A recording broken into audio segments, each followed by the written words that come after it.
Thank you for joining us. We're going to talk about Bakasana. Bakasana is a fun pose to try in your practice. All kinds of good benefits to doing Bakasana. It's great for building core strength, especially the muscles basically down the front of the abdominal wall. Also uses your back muscles too. So it's a great weight-bearing stress on arms and shoulders. And it does involve a certain amount of flexibility. Crow's more, or I should say crane pose is more about physical strength. The flexibility required, you probably need a pretty deep hip flexion. If you don't have deep hip flexion, it becomes a little more challenging to try this pose. It's really about finding the centered point. Once you get it, once you figure it out, over time, it actually gets a little easier to hold this pose, and it becomes comfortable, actually, believe it or not.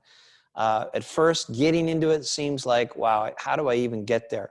Well, what we need for a crane or a Bakasana is lots of deep hip flexion. So if we're going to warm up for crane, we probably should do a practice that stretches our hamstrings, our glutes, and our back muscles, because we're going to need this range of motion pretty intensely.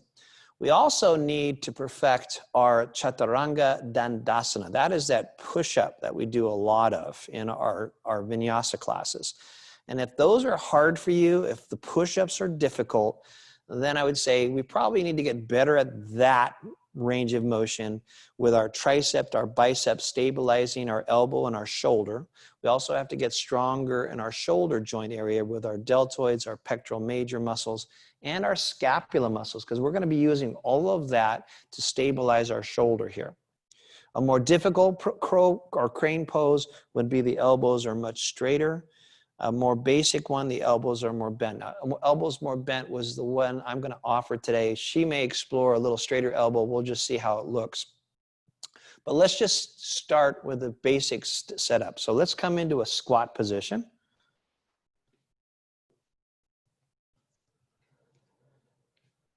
Just like that.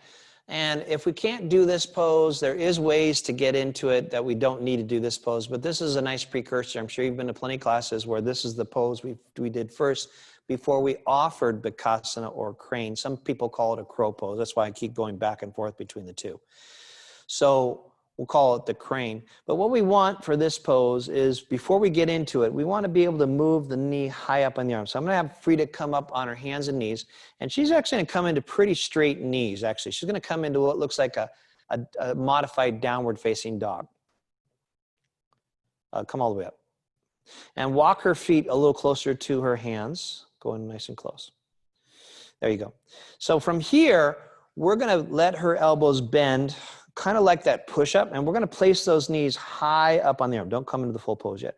So we're going to put our knees really high on the arm, and then we're going to have to lean out over the shoulder. Now, she's not going to do the whole thing, but notice how high your hips are. We've got to get our hips really high. Go ahead and stand up for a second.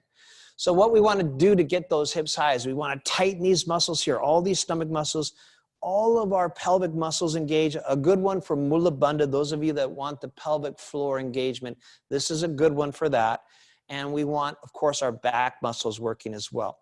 And getting that knee up high on the arm is challenging. Now, for a lot of us out there, we have to put the knee lower. So let's try it again, but put the knee more towards the elbow this time instead of up on the arm. So you can do it that way.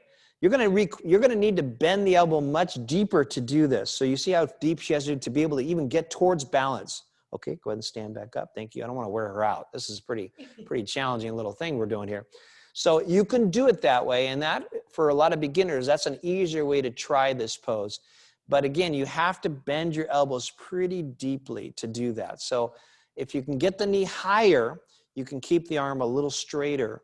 And that actually becomes a little easier. And notice that the shoulder, don't do it yet, but notice how the shoulders go past the fingertips. So we're countering the balance between the feet and the shoulder. And in the center is the two hands grounded. Comfortable compression on the wrist. We don't want to feel like our wrists are really being wrenched. If that's what's going on, this is not that important of a pose. Let's leave it out of our practice.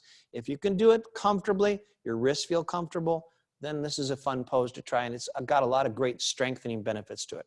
So let's try the whole thing. Let's come back on our hands. The hands are about shoulder width. We're going to move the knees high as we can, comfortably. Hips are starting high. We're going to engage those stomach and back muscles. We're going to feel the mula bandha. We're going to lift maybe the feet, and the big toes will touch. You see how she's bouncing between the shoulder and the foot here. Okay, come back down and relax.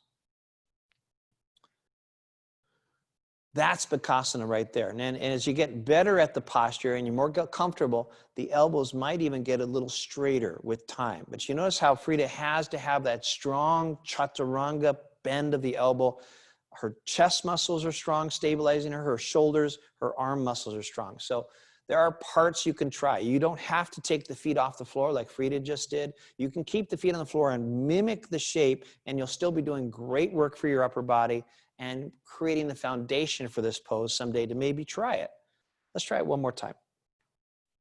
Knees high up on the arm, real strong core, hips up, hips really high on this one, lifting the feet and strengthening and toning just like that. Beautifully done.